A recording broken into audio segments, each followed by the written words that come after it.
Even a child is known by his deeds, whether what he does is pure and right.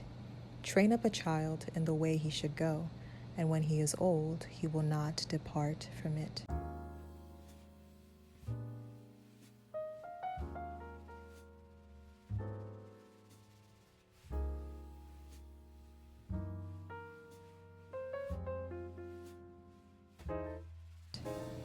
The physical and spiritual order of the home provides the guardrails and structure a child needs to grow and develop. Home brings awareness to the child of their being and participation in their immediate environment, as well as the world at large. It hardwires into the child's psyche frameworks and mindset that will be heavily relied upon, consciously or unconsciously, throughout the child's life. Thus, home, whatever the state, whether chaotic or orderly, will always serve as the reference point for a child and their source of objectivity. Look at the example of the younger son, better known as the prodigal son. After wandering off to squander his inheritance and himself in lasciviousness, knew to return home when he came to his senses. He recalled the order, structure, provision, and safety of home after he had pursued his lusts into the filth and depravity of the world. He knew to return. At this point, one should understand that home is not merely in reference to the physical building, rather the peace, the essence, and in this case expressly the presence of a loving and caring father. The prodigal son returned home.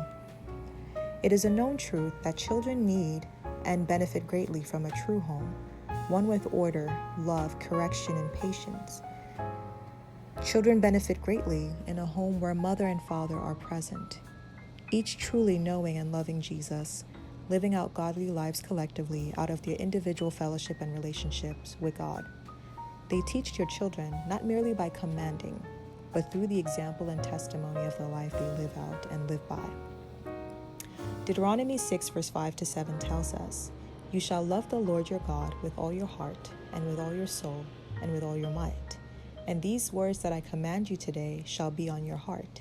You shall teach them diligently to your children, and shall talk of them when you sit in your house, and when you walk by the way, and when you lie down, and when you rise." Again, regardless of marital status, the homemaking man and woman should be aware of this.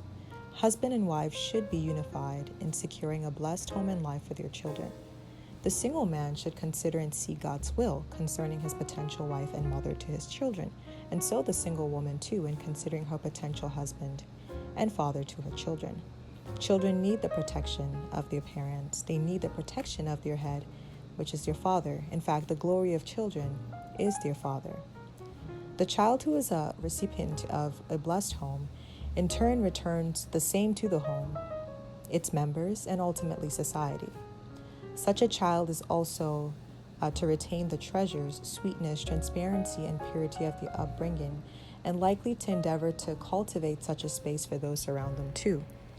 Similarly, a child who receives a chaotic home is more likely to return the same to the home, its members, and ultimately society. And so it should be a priority then to men and women that the state of the home should be intact in accordance with God's direction and instructions, because much damage is done in the formative stages of a child's life in the things they learn, are taught, and thus rely on as their framework in their life.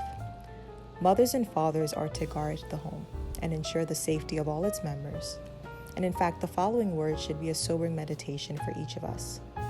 But whoever causes one of these little ones who believe in me to sin, it would be better for him if a millstone were hung around his neck and he were drowned in the depth of the sea.